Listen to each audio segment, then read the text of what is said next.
Okay guys, so we have ordered some more origami paper, actually. This is bigger origami paper. We're sorry for the lack of content lately.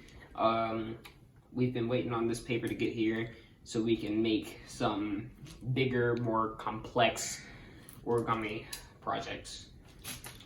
Something I have in mind would be the five-headed crane.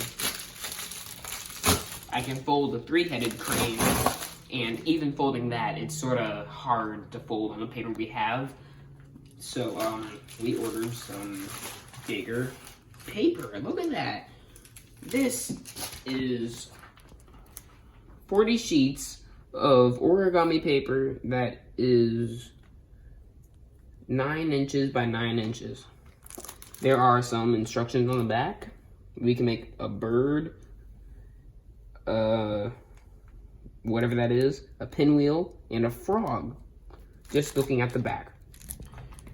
So I recorded a time lapse of me testing out the origami paper that we received.